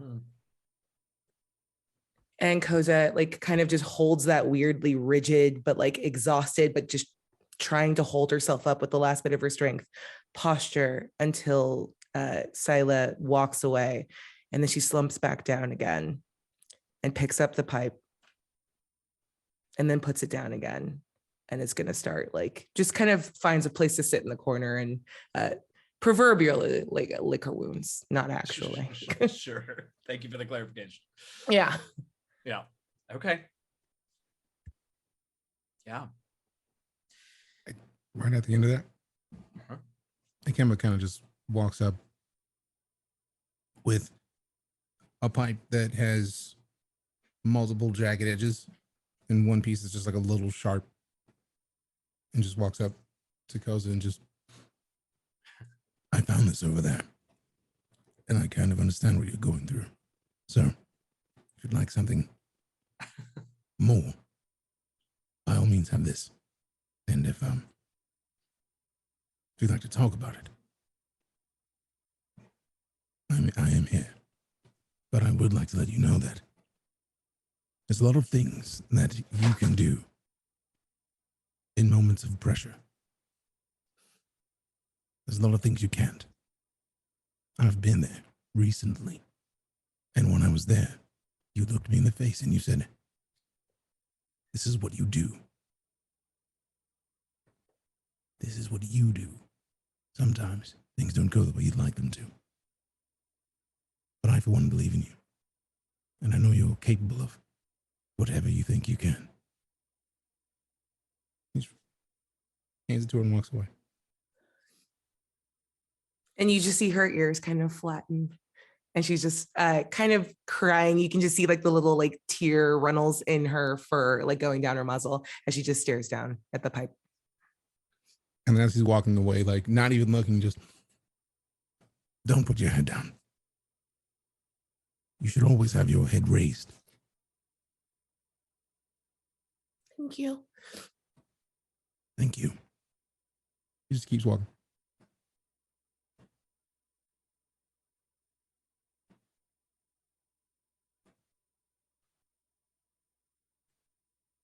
After a few more minutes, Ikemba, you get everything you're going to get out of the system in terms of,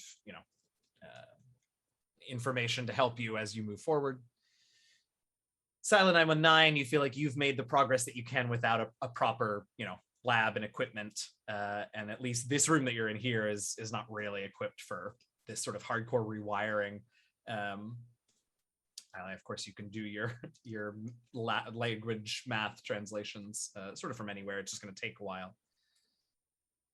And Koseh's had a few minutes to hear what all of you had to say to her.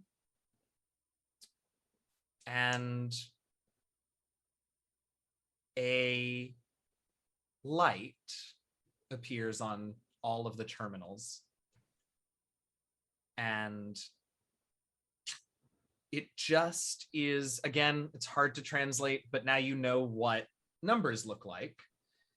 So you can see that whatever the display is, whatever the alert that it's giving you is indicating something is decreasing. It's not a countdown like the bomb. It looks like it's trying to give you a readout of the level of something that is reaching what you all think is probably 0.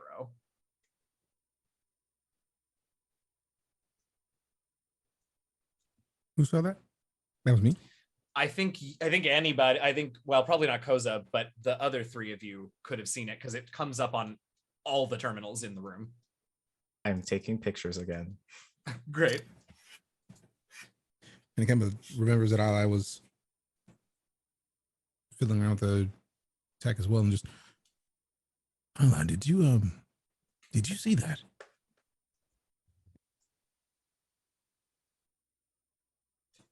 I can't The hear you. light on. Yes, and I'm taking pictures right now. So that feels like the countdown, yes. We need to go. Yes, that's the. Does it look like the same one that we saw? No, you're fairly confident that it's not like a countdown to a bomb exploding, right? It's more like it looks like, because there's a little graphic with it. It looks like something is being depleted from the system, from the building, from something. You don't know because you can't read any of it. But there's like a little meter and numbers, and the bar is like almost to empty. I don't know. It looks like it's some sort of container taking. It's going down to empty, and the last time anything counted down in this language was not good for us. So we should probably go if everyone's good with everything. I think Ilay's flash kind of snaps. Koseh like, what? We should go. Okay. Can I look at the terminal? Koseh has done a lot of accidental depletion of systems on ships. Yeah. Do I have an inside line on what is being depleted? Is there a way for her to like just be a little closer to like, yeah, I constantly drive with the car on E. This is what this is. I buy that. I love that explanation. Absolutely. It looks like a power depletion. It looks like like the main power source of this facility is about to go offline. You're not sure what that actually is gonna do. I think you all are still in your suits because Invicta and Ikemba were outside for much longer than all of you, and I don't think anyone had time to take their suits off. So in terms of like life support and oxygen, it's not the end of the world. Who knows what other processes may or may not, happen once the system has no energy remaining. But that's sort of what you think it might be. It's what it looks like. Even though I can't read it, is there any sort of like intuitive UX to like suggest where those power sources are? Like, is there a central hub like on our ship, or is it distributed throughout like the space in multiple places? Oh, I like that. There are two like prompts on this alert, and one of them might tell you that, and one of them probably in your experience is the like dismiss alert. So they're right next to each other, right and left. Which one do you want to I'm writing down which one has I love like the this power map. So which one do you want to hit? I love this. Let's see. Koseh, like me, is left-handed, so we're gonna trust the left. Okay, I will show you which one I wrote down. I don't know if you can read it. Yay! Also, you have beautiful penmanship. Oh, thanks. It was very quick and sort of at an awkward angle, but thank you. See, I can't take a compliment. I don't know how to do that. Make an excuse. So, so yeah, you're like, and tap the button or the prompt on the left, and immediately popping up, you can see what is very obviously like a bird's eye view of this whole facility. 4 buildings, with the building that you all are in at the center, and like a dish, you're looking down at the dish on top, and you can see like red indicator lights in each of the 4 outbuildings, basically. Interesting. Well, it looks like there's power supplies in all 4 of these. Ilay, do you want to take a picture of this? Yes. Okay. Thanks. Yeah. Power supplies. You only need the one. This is it. Can you Yeah, Okay. You know what? This is great. Why don't we, on our way out, go drop by one of these, and maybe we can get a quick charge for your tablet, and maybe steal one of these power sources. If you say so, that sounds lovely. Look, once again, I shouldn't get a vote on what we do. I've lost a lot of blood, so These are half thoughts at best. But while we're here, we should know as much as we can about these very mean machines.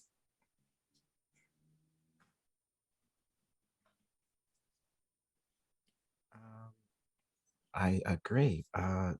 Does it? Well, Ikemba, you've been sending us a bunch of information. Are you happy with what we have, or? Gotten information from the area up there, of course, the terminal above, about where the sources of their antennae are going to and coming from. Combine that with the schematics that we've received of something else. I'd imagine it's good enough to go. Captain, what do you think?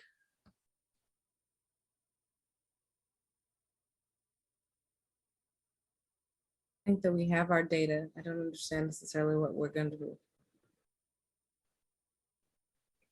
Well, we have. I think we have better equipment to make sure that Koseh is okay back on our ship.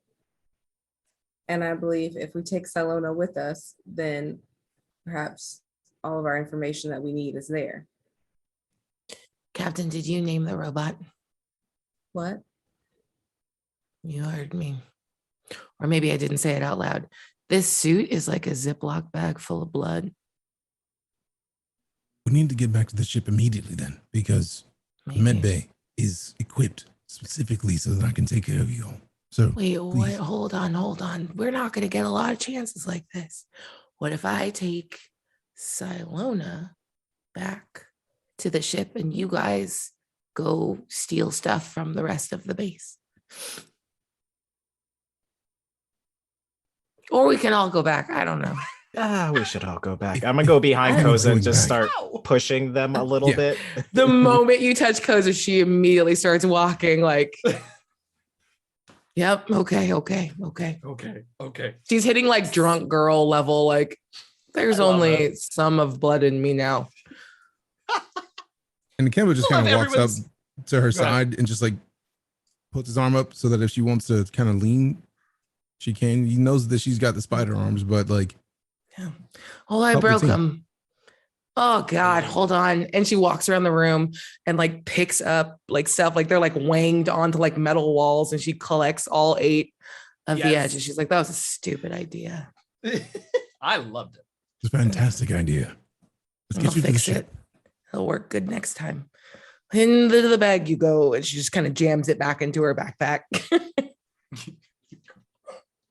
Yeah, all right. Did we like take a shuttle down here? Because I feel like we're trying to get back to the ship immediately. We did not, but with that, Ikemba got immediately concerned. Like, I did rig up things, so as someone who does not have advanced mobility like the rest of the crew, you're welcome. You did. That is true. Appreciate you. That is true. You did. Yeah, it's a little bit of a hike. You can keep an eye on Koseh, and she'll be all right. It won't be the most pleasant trek back up a canyon wall. But yeah. Can I return the favor of her carrying me down? Yes. If that's okay with Salona Koseh. can carry Koseh like climbs onto your back and immediately falls asleep. Oh. We will be cautious. I love it. Yeah. Yeah, I mean, it's, there's nothing left to harry you all as you all return to the ship. So you leave the facility. You head back to the canyon wall where Ilay left their rigs. You all can reascend the canyon, get back out, head back to where the ship is. Get, of course, Koseh, hooked up to whatever physical medical care is required.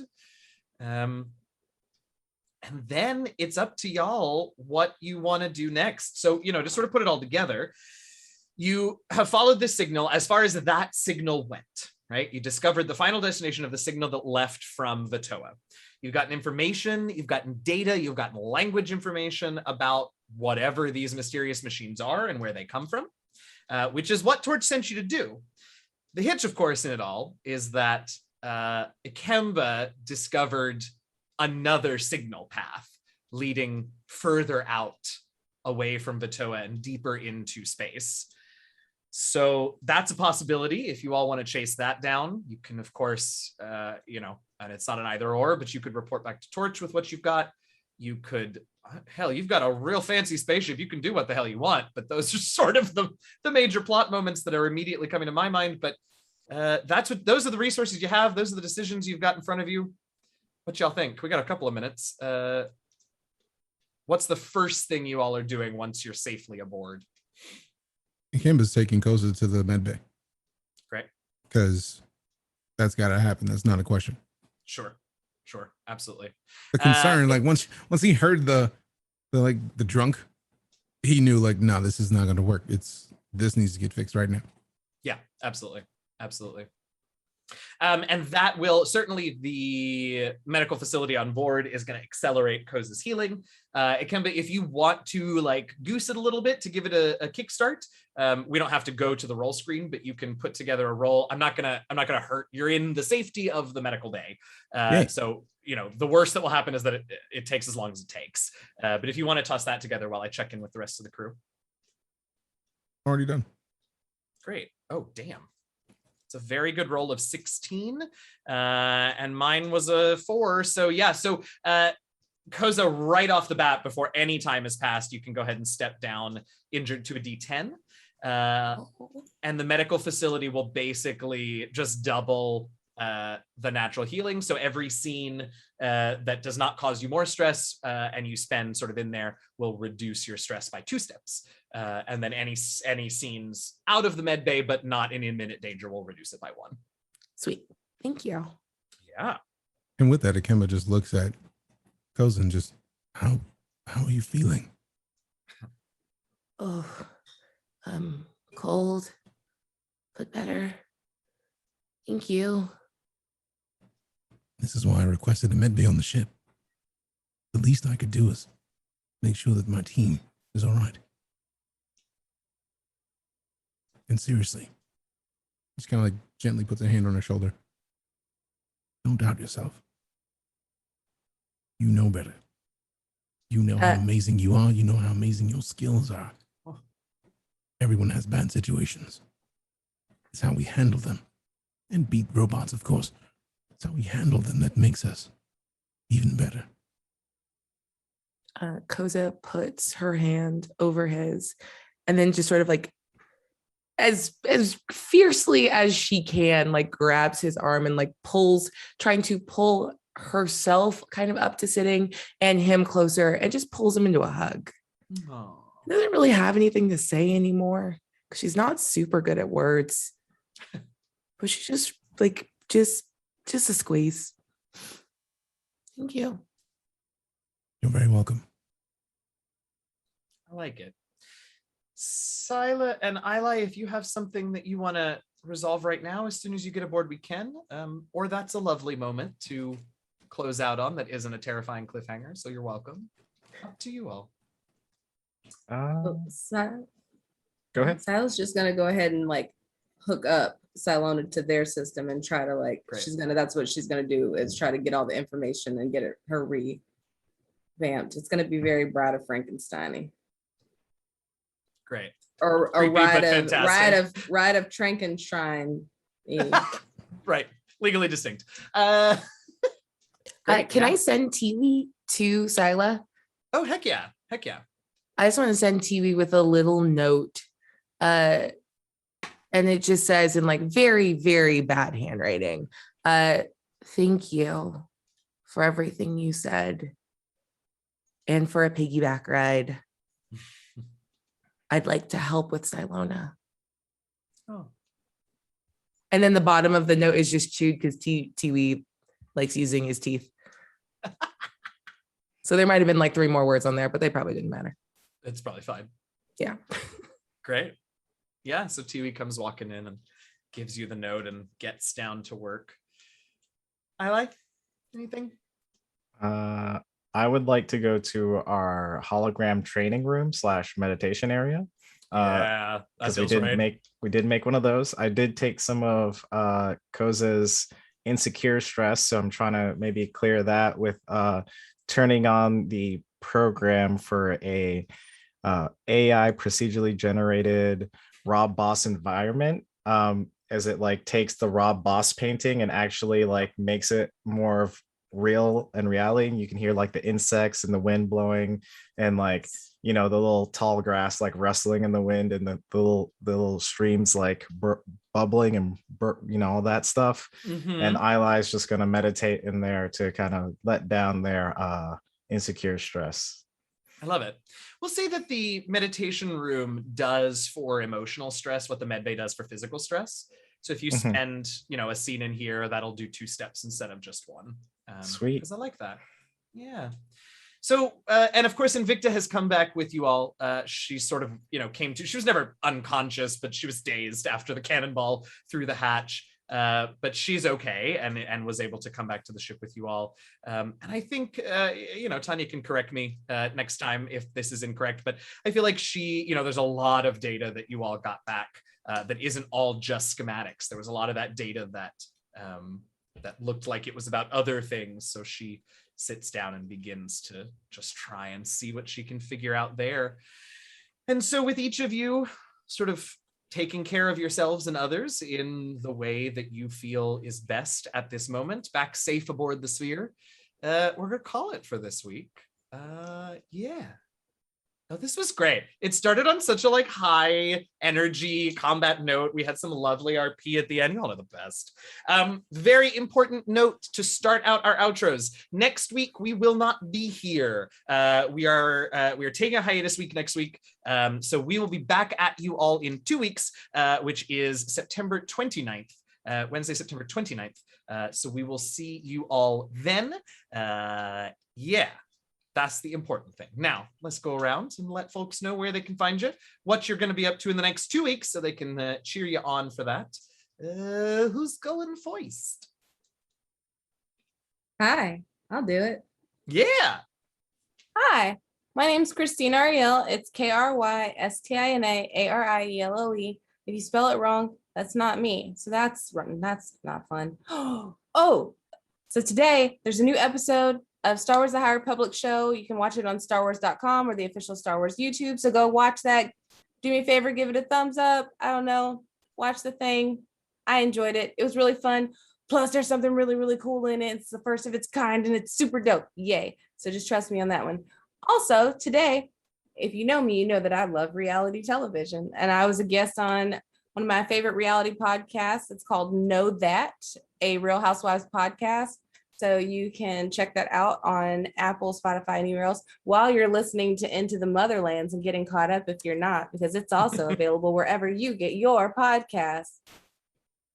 And other than that, yeah, cool stuff. I really enjoyed today and getting to play with my friends. And I'm going to miss you guys in the next 2 weeks when we're not here. But it's great timing because my baby's birthday is this weekend and he's turning 2. And I'm very excited to not have any things to think about other than just making sure he has an amazing birthday. So that's really cool. Aw. I love that. That's all I got. Who's up next? Amazing. I'll go. Hi, I'm Abria Iyengar. You can follow me on social media at Quiddy, Quiddie. I stream all over the place. On Friday, you can catch me over on Pixel Circus's channel for Failed Save. It's our campaign finale. We're going to be spinning up another story in the world of Boros, but we are finishing up this chapter with these characters. So let's see what our big ending is going to be. So that's at 7:00. Yeah. What? Okay, Dimension 20. Look, I'm not. I have committed to the blood loss so hard I have forgotten things. So Dimension 20, we're currently running the 7, which is an all-femme table that's there to positively harangue poor Brennan, who deserves none of the nightmare that we are. So you can catch that. New episodes drop at 4 p.m. on Wednesdays over on dropout.tv. And you can catch my other game, Misfits and Magic, on there. And check out EXU, Exandria Unlimited, on Critical Role's YouTube channel. All the episodes are there and live. And I was almost going to say a thing that's really spoilery, so I won't. But a lot of us here are nominated for Game Her Awards, including this campaign. So if you guys can go check out, I think it's Oh gosh, I'm gonna blow the URL. Just Google it. Vote. Vote It's for us, please. thegamehers.com/vote. Vote. And vote for me for best on camera talent. Ayy. Here we And top go. YouTuber. Ayy. A bunch of us up Hey. in there. Yeah. I'm up for 4 campaigns, so I'm not going to tell you where to put your vote there, especially while I'm on one of them on right now. At the moment. Yeah. That's wild. So just please vote for me. I would like to split the votes equally amongst all 4 campaigns. And I'm also up. I'm also up for streamer. That did something streamer. Some word with streamer. Who knows? I don't know how to read. I'm done now. Great. Who's next? I will go. My name is Michael Sinclair II. You can find me at Michael Crits everywhere. I am on Second Star to the Right. That's every other Friday. So not this Friday, but the next following Friday. It's a campaign that is in the Neverlands. So that's exciting. I'm in Feyforge Academy, a podcast about a couple people going to school, in a magical school in the Feywilds, and that's really fun. And then I'm also in a game with Critical Bard called Let's Get Wildmount every Saturday. So that's also really, really fun. And then I know I said I'd be streaming Magic, but I've been playing lots of paper Magic. So I'm still doing Magic stuff. And I think there's going to be some new Magic content that you can check out at some point when it airs. At some point, there's talks, there's things, there's happenings. But yeah, if you like Magic content and stuff like that, just follow me on Twitter. And that is me. Oh, hi. I guess that leaves me then. I'm DJ Knight. You can find me on pretty much everything at DJ Knight because I like to reserve my username so people don't get on there and do stupid with my name. But yeah, I get to play in this amazing campaign with all of these amazing people you see and people you don't see because everybody here is awesome. I am in the Black Dice Society, which is a D&D official D&D Ravenloft stream where I play Desmond, a human ranger lycanthrope. And it's tomorrow. We're technically on an off day. So we're going to play one of the Patreon exclusive episodes tomorrow on the channel. It's going to be awesome. But other than that, just find me on the internet, DJ Knight, because that's what I do. Hang out with cool people on the internet. It's awesome. It's pretty good. Yeah. I agree. Real quick, though we missed her this evening, she will be back with us in 2 weeks. Of course, our host with the most, Tanya DePass. You can find her on the internet at Cypher of Tier. Also, if you're a Gen Con this week. And chat. She's in the She's chat. also in Black Dice Society with me. Tanya, we miss you. We miss you. Also, do. I missed congrats you so on the good vibes. The good vibes we sent worked. Oh, yes. Yay. Good. Vibes. That's Vibes. good to hear. Excellent.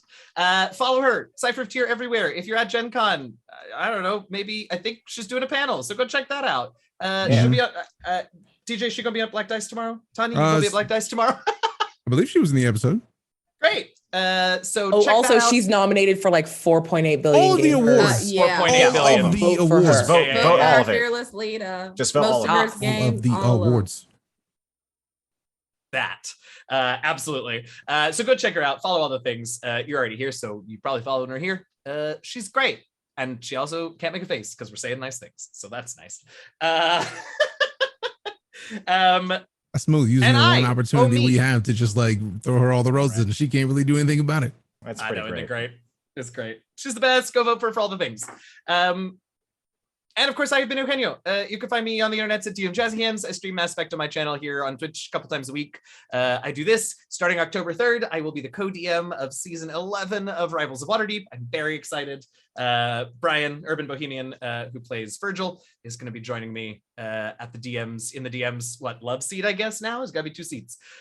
So we premiere our season on October 3rd. Very excited about that. And I think that is it for us. Great. We are going to go, sorry, just checking in who we are rating because we're having that conversation backstage. Stick around. We are going to go raid Critical Bard, who is working on the Motherlands book. We are so excited to have them on board. They're playing some Dead by Daylight this evening, so we're going to go over there and send some love. Send the Motherlands love, spread it out. We will see you all in 2 weeks back here, Wednesday the 29th, 7 p.m. Eastern, 4 p.m. Pacific, midnight BST. Sorry about that. And until then, please stay safe, please stay healthy, and, happy gaming, y'all. See you soon.